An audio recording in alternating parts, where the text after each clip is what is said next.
And we're live. We're live, guys. Good morning and welcome. Welcome to another episode of Good Morning Liberty. My name is Michael Boldin, streaming to you live from here at the 10th Amendment Center. It is Friday morning, 9:30 a.m. Pacific time here on the West Coast. I'm in downtown Los Angeles, broadcasting from my home studio, where we do so every single Monday, Wednesday, and Friday, again at 9:30 a.m. Pacific time. Which reminds me, Monday morning, I hope everyone's going to have a really good long weekend. I know I will. I will not be broadcasting every Monday, Wednesday, and Friday. Next week, I'm not going to do a live show on Monday morning, but we'll have one of our, we usually do at least one a week, a pre-recorded video, a short video on a specific topic, 2-3 minutes. We're going to have one that's going to be posted either over the weekend or maybe just Monday morning by 9:30 a.m. So I'm going to edit a new video either from Mike Meharry or myself talking about an important issue. But of course, again, I hope you have a great weekend. I hope your Friday is getting off to a good start. You've got some fun plans with family and friends over the weekend. And today we want to talk about, or at least I do want to talk about, two primary things. First of all, the TSA. No one likes the TSA, except government goons, I guess. I sure don't. Hopefully you don't. Well, the TSA, we've been warned for quite a long time. They're going to end up on city streets and in bus stops, and Greyhound stations, train stations, and I know they've done test runs in the past.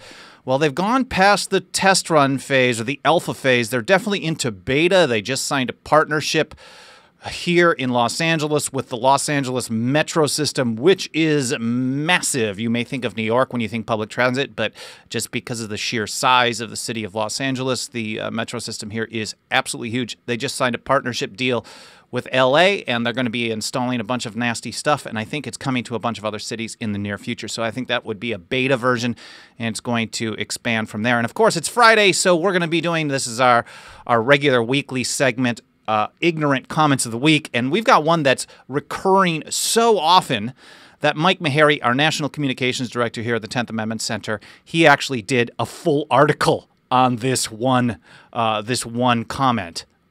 It's basically one we hear over and over and over, and it's about enforcement of federal laws.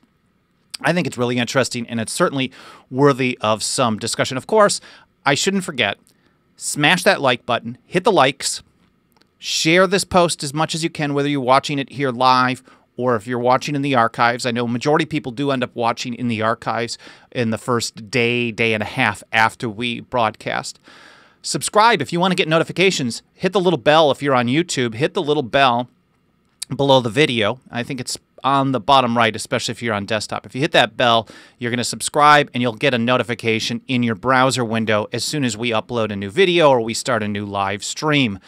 I did look, someone mentioned the other day that they had to dig around on our channel to find our live stream, and it may be just the channel setup. So if anybody knows how I'm supposed to do that, I did edit it for returning subscribers this morning, so you should see the latest activity. And I'm assuming, mind you, I'm new at all this, I'm assuming that would include whatever we're doing as far as live, because that's the latest thing, should come up right on the top when you go to our channel. I'm not 100% sure.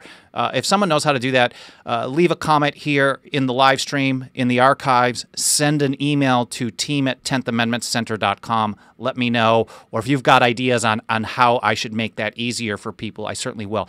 And then I also wanted to mention, before we get into our first story of the day, that we started, or I did, just on Wednesday. We've had a number of people request it. Not a ton, but a number of people email us saying, oh, I don't want to participate in YouTube anymore.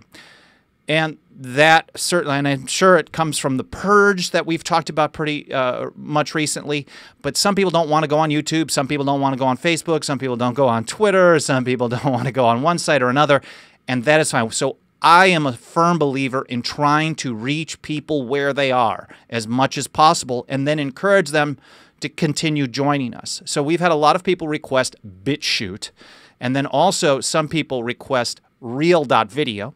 And also, we've set up a profile over at minds.com.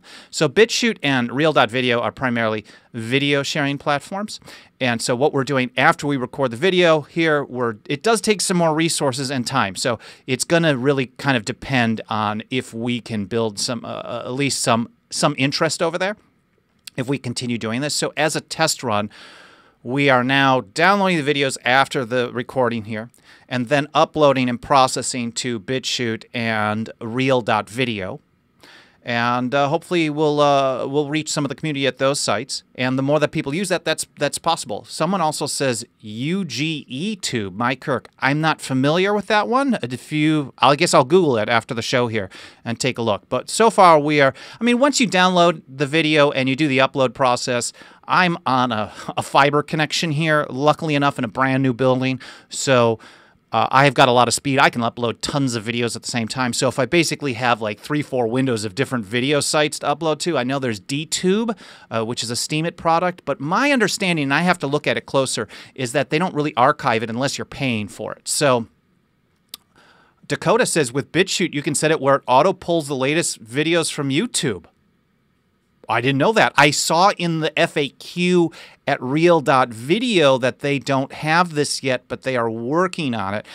From my understanding, the platform looks like they're using the Cloudflare stream service. For those of you who get into web design and things like that, I'm in the process of rebuilding the 10th Amendment Center website, which is old and clunky and horrible on mobile.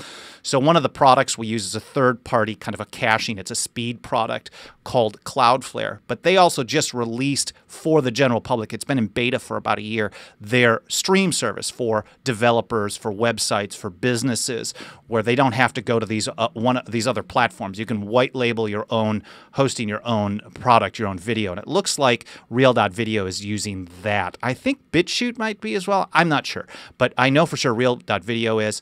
And that is a really good feature. Thanks for mentioning that, Dakota. I will definitely look into that. That'll make it a lot easier. Although I like to put the links after the show. I like to put the links of the things that I talk about and then add some tags and things like that. So if it draws all the description and everything in too, that would be fantastic. Because YouTube, I guess the way it would work, at least in my mind, is once the video is done processing. So we stream live. So you guys who are watching, you see this live. But after the live recording goes on, there's processing, there's encoding and things that happen for the archive. So it can play in whatever browser, whatever device. And then once the processing is done about an hour later, then it's considered an archive video that's available for the general public. So I'm assuming that that's what would transfer over to BitChute. So I will look into that. That would actually be really cool. The more sites that do that, I'll certainly connect to, because why not? I don't see why there's any reason to not try to reach people on these other platforms, especially as we're having people specifically ask us, hey, try it out. I mean, we're going to still be here at YouTube. I'm not the type of person that says YouTube is partnering with the government, as they all are. I mean, Google, my phone, Apple, my computer, Verizon, the internet. I mean, actually, I have AT&T, which is the worst of the worst as far as partnering with the NSA.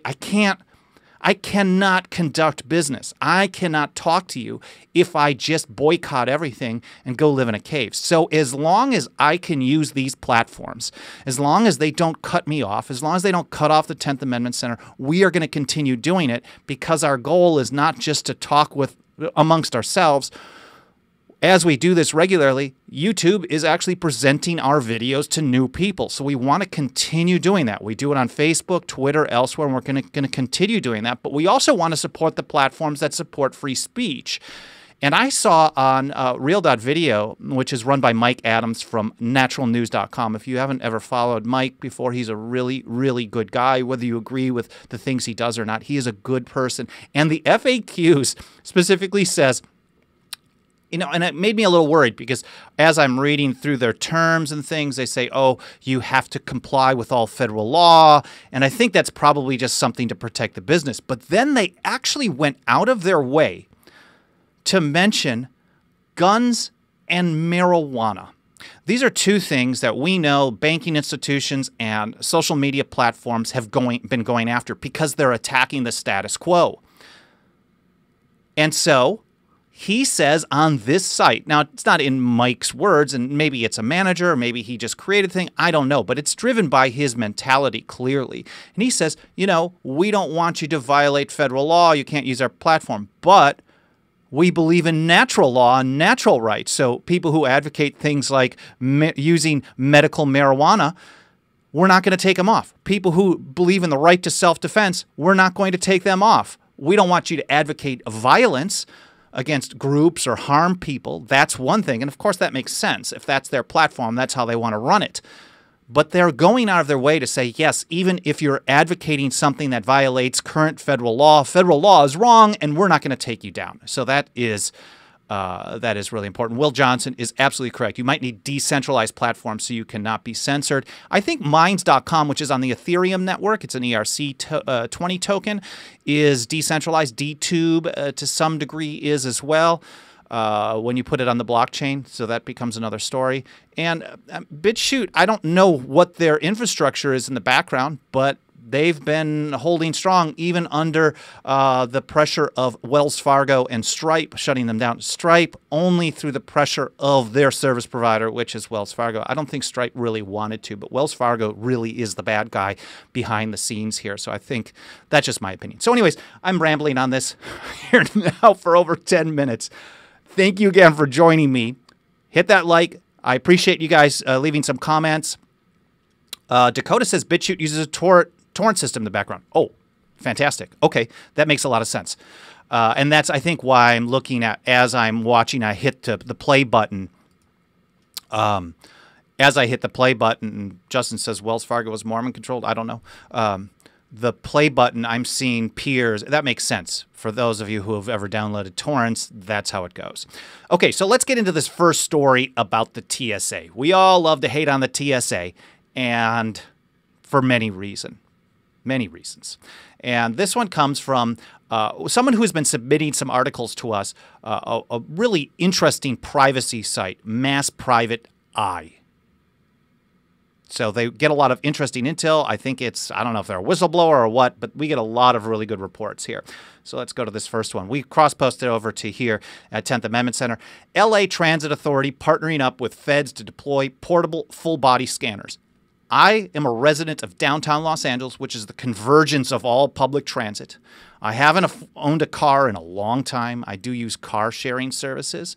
I do use public transit. I use the subway. And now they're putting in full body scanners in the subway. So the TSA has just partnered with the Los Angeles County MTA, Metropolitan Transit Authority, to search passengers using portable full body scanners. Now, he had written, and maybe he or she, wrote a year ago that warning that the TSA wanted to install full-body biometric scanners at train stations. They did some tests, I think, in New York, maybe Philly, D.C. a few years ago. A lot of people were raising the alarm. A lot. I mean, some people in our realm were talking about this at the time. And Justin points out the TSA has been active at Greyhound stations in major cities for a while. I have not seen the TSA at Greyhound or Amtrak here in LA. And in fact, a few years ago, I did a protest just on a personal level. I spoke at Liberty Forum in New Hampshire, and rather than flying, I took the Amtrak because they don't search you as you go on it. It's still a government-run train, which is unfortunate because it's basically a monopoly, and there really isn't any competition. So that's why, even though Elon Musk has his problems politically and economically in his viewpoints, I support him building competing systems. That's another discussion. So the TSA has been expanding into other areas, and I think they're extremely dangerous. And so the warning has been out there that they're going to start doing this, and they did some test runs, and now they're going to put full body scanners.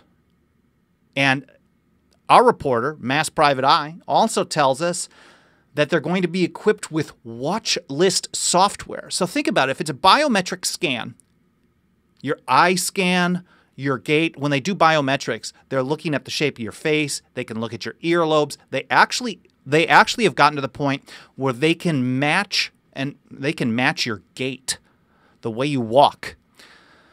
So they have all these different ways of determining who somebody is. Certainly the Facebook facial recognition is, I would think, is feeding into this. It's just building and expanding the technology. It's teaching the algorithm, oh, it want to tag your friend? Is this your friend? I've gotten to the point now where even though I have to, I don't allow public tagging of me, I notice that if I upload a picture on Facebook of some friends out to dinner, I don't even have to tag people in it. I just upload. I went to a dim sum on Sunday, which is a traditional Chinese brunch where they come around in carts and you pick. Anyways, so dim sum, really fun. Went with 7 people. And I uploaded this picture, and Facebook knew before I even touched any of the people to upload the picture to share with my friends and family. They knew who everybody was just by looking at it. And it wasn't even a good picture, clear. Somebody was leaning in, kind of. It just knows. And maybe it's a combination of knowing where somebody else is on their own Facebook app and the location. So we know that all kinds of data is being shared with the NSA, the FBI, etc. So adding watch list software to this makes it even more dangerous.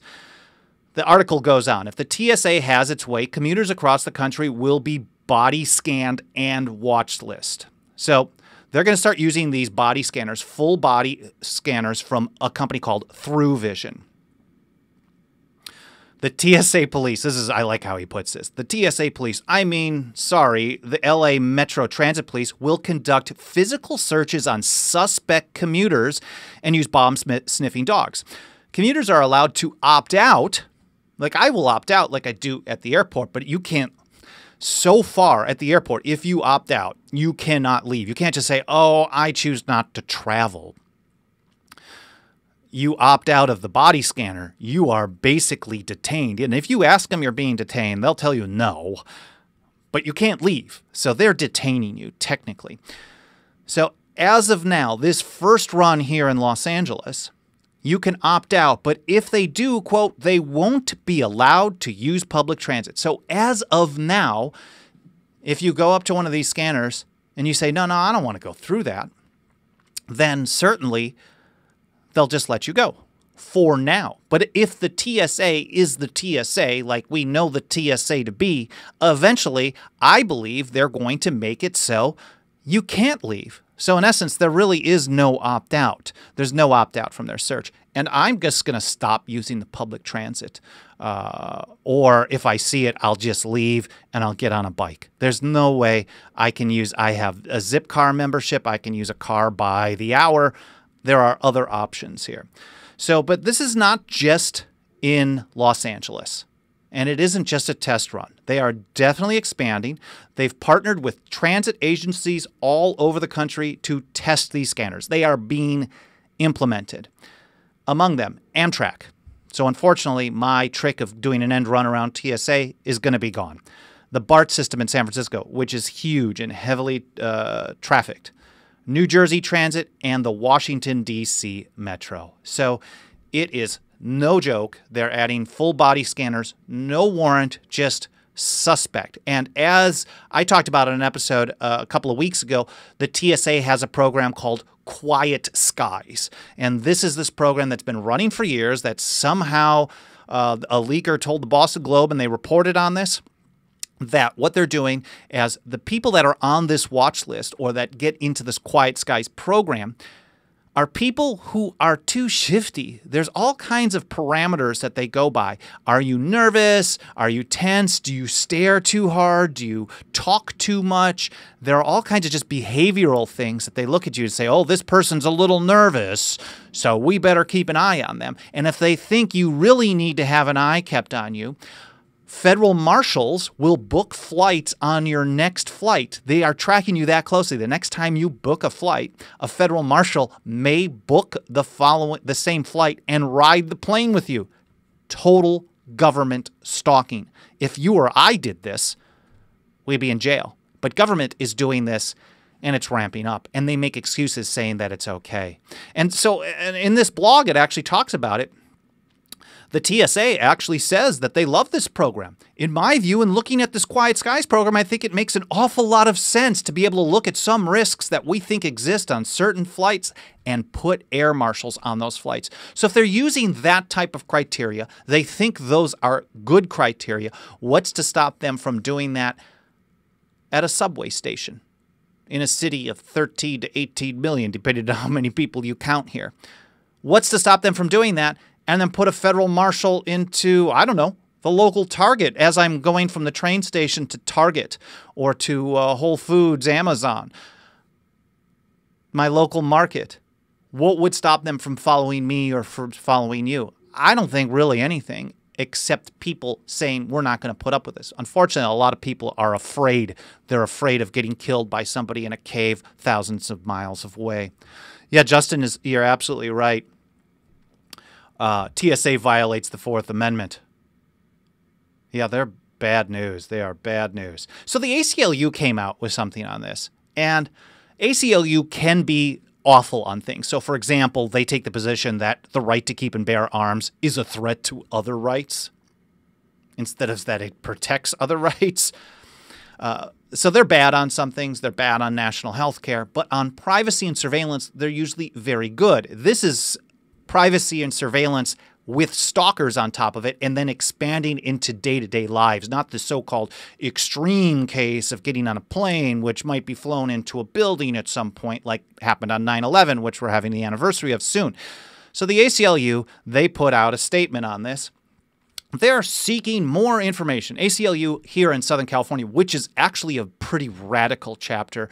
Peter Biebring, who is, and I'm not sure if he's still there, and another guy named Ahilan. These are really good people that I've worked with there on resistance to the National Defense Authorization Act. And there was at one point, I'm in a meeting at their office, which is, I don't know, less than a mile away from here, me on the other side of downtown. And we were proposing a local ordinance for the city of Los Angeles to basically oppose indefinite detention of the National Defense Authorization Act. And I had talked to the national office about this. I think at the time their main office was in D.C., or I was talking to somebody in D.C., their main office is in New York. And I was talking to somebody about that, and they're like, they are not interested in any type of physical interposition. They don't want to call anything nullification. They're just not into that. So the conversation I was expecting was, well, let's come up with a resolution that the city of Los Angeles opposes this indefinite detention. Obama was in office, and it was great to see that the ACLU was on board to reject this. And one of the ACLU team members basically said to me, you know, maybe we should include in this, make it a law, an ordinance. Maybe we should have the LAPD arrest any federal agents that's trying to conduct indefinite detention. I said, that sounds like my idea. I don't always think that's a good strategy. In fact, most of the time, it's not necessarily a good strategy. It is morally correct to stop people who are trying to harm someone's rights like that. I was just so taken aback, and I'm like, I talked to New York, and the main offices, they're definitely not into any of that stuff. And the response I got was, well, the Southern California office is an independent affiliate, and they can basically shove it, because if we think this is the right thing to do, we're going to do it. So the point of that little anecdote is that they can be pretty radical. They can be pretty aggressive. They can be good philosophically on some issues. And this comes from the Southern California, this request for information about these subway scanners. And they start asking, and then they get into this kind of milquetoast thing, that there's concerns about how they're going to be used. There are concerns about privacy. The questions are whether the scanner searches are permissible under the Constitution, under California's very protective, privacy protective state constitution without a warrant. Actually, it is very strict here. And I would say clearly this is not permissible. And whether an alarm by one of these scanners is sufficient to justify a demand by a security officer to see underneath a person's clothes. I think we all know that there isn't permission to do this, but they're being political about it. Oh, we got to look into this. We have questions. There are also serious questions about its effectiveness and whether it survives a cost-benefit analysis. So let's say And I'm sorry for the long pause on this, because this type of argument really gets me. I see it a lot from organizations like Cato, for example. They're always talking about, okay, well, it costs too much, or it isn't effective. Well, as soon as you get into that, rather than the base foundational, they're just not allowed to do it, no matter whether it works or not, then you're opening the door to losing, because someone is going to make the argument and get a lot of money behind them to do it, that it is effective, that there is a great cost benefit, or that it can't be quantifiable if you're saving lives from terrorists coming to kill us. Yeah, Justin says, nothing the government does would survive a cost-benefit analysis. Well, to you and I, certainly nothing, because it's a ripoff. They're stealing from us. But the general public, and I think this is the problem with this type of argument, as soon as you say, well, it costs $50 billion to install these things. Well, if you save just one life, how can you put a number on that? And there will be people who make that claim. So as soon as you get into the cost benefit or the effectiveness, I mean, think about it. Goes back to Eisenhower. He said, if you want total security, go to prison, because that's where you're going to be fed, clothed, etc. And even prisons, and I keep talking about this, are not totally safe. Even a maximum security prison, prisoners will get access to weapons, drugs, paraphernalia, all kinds of things. So it isn't safe. It just isn't.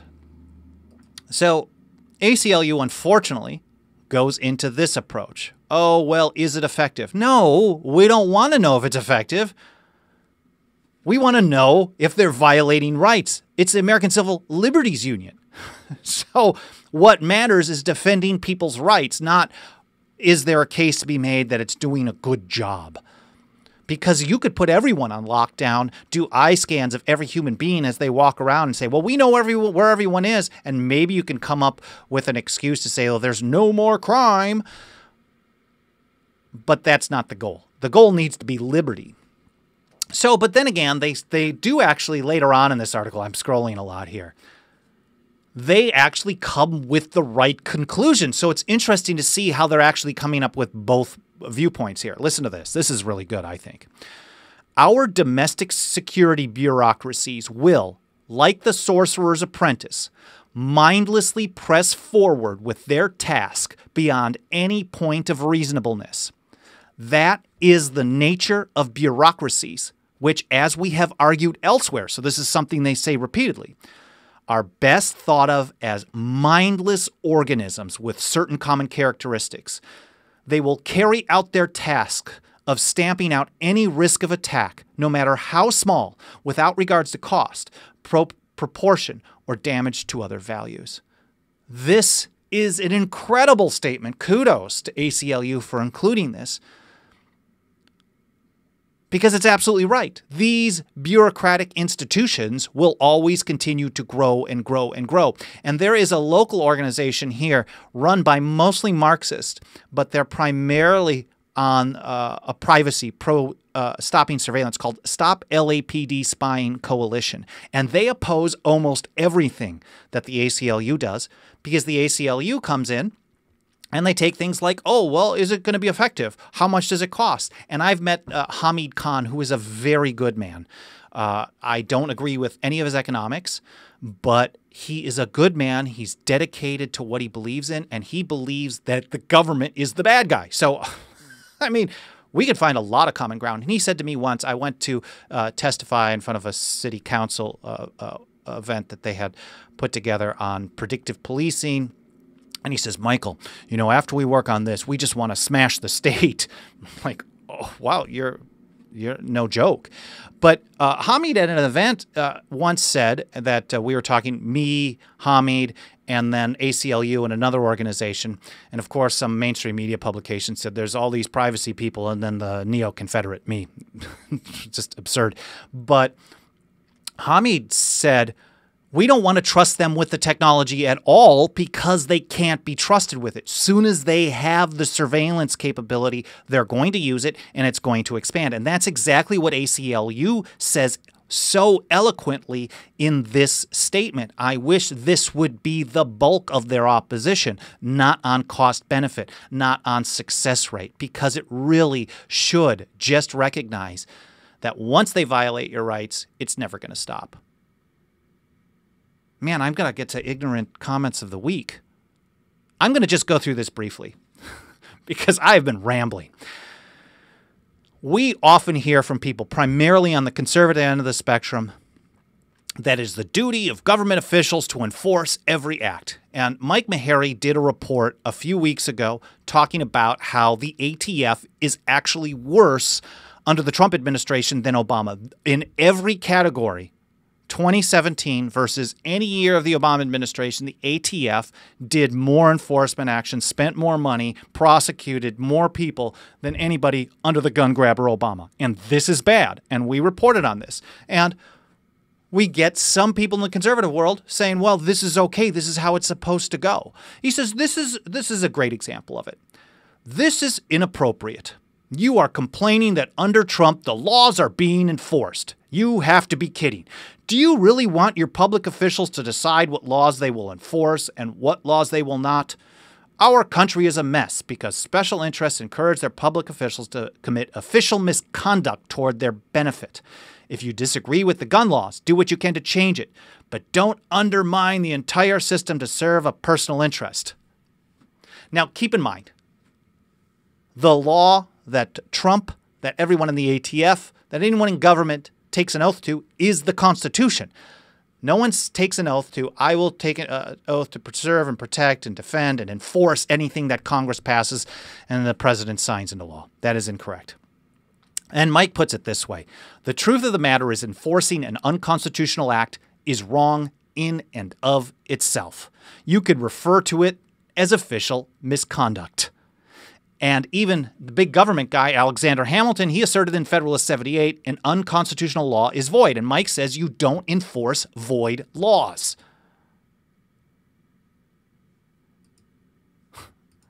Conservatives, wow.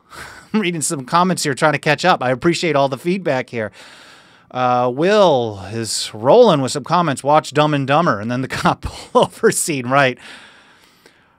I, Damon, Boldin rules. Thank you. You do. Thank you for being here. We like the rule of law, Justin. The rule of law is the Constitution. Yes. In America, Thomas Paine once said, in America, the law is king. And here, the supreme law of the land is the Constitution. So the Constitution is king, not just anything that Congress passes until the Supreme Court decides that it's not the law. So you just don't enforce these void laws. It's against the law to do that. And of course, as Mike points out, the counter-argument is that, you know, you're supposed to enforce the law until the courts tell you otherwise. Thomas Jefferson disagreed. James Madison disagreed. And this is what I'm going to go into before we run out of here today. Even Andrew Jackson, who is Trump's idol as far as presidency, talks about Andrew Jackson. He should stop the ATF as quickly as possible, redirect, cut back the resources, whatever he needs to do, and bring them out. So this will be our quote of the day before we run out of here, and I think it's the most important one. St. George Tucker, he wrote the first systematic commentary of the Constitution. He was a well-respected legal guy of the time, and he wrote in 1803, this was basically the go-to overview of the Constitution after ratification. And here's what he had to say about it. If in a limited government, the public functionaries exceed the limits which the Constitution prescribes to their powers, every such act is an act of usurpation in the government and, as such, treason against the sovereignty of the people. So every time they take power that is not theirs, they are stealing our sovereignty, the people's sovereignty. And this is a treasonous act against our, not treason as defined by the Constitution, but it is a treason against our sovereignty, which is, it's a natural right. And you don't just say continue violating it. It's people who have this A team versus B team mentality that no matter what your team does, even if it violates your own principles, you're okay with it. And they continue making excuses for it. And a lot of people, unfortunately, too many people believe that the Constitution means or what is constitutional is what Congress passes, what the president signs, until the Supreme Court tells us otherwise. That is totally wrong. The Constitution means what the Constitution means, even if Congress, the president, and the Supreme Court all gets it wrong. And on the right to keep and bear arms, certainly all these gun laws in Washington, D.C. are unconstitutional. Russell Madden, great question. I always ask, so it was wrong for people to support the Underground Railroad in antebellum America? Trump, etc., always should have been jailed? And, you know, you say that, they'll say, oh, well, that's a different situation. But no, philosophically, you're absolutely correct. Pixie says, or Phoenixy, I'm not sure, says post a link in the video subscription to the ACLU response. I will. Usually right after I'm done with the video, I go in and I add the show links. So there's only going to be 2 today. One from, actually there'll be 3. So the 2 TSA reports and the 1 article from Mike Meharry. So yes, nullification, resistance to fugitive slave acts, to federal slavery laws was morally correct, even though it violated the law on the books. The law was unconstitutional. The law was wrong. And certain things are so unjust that no way should anyone in their right mind be okay with enforcing those. And Thomas Jefferson, let's go back to Jefferson real quick, and we'll get out of here today. This is what he said about relying on the Supreme Court instead of making your own determination.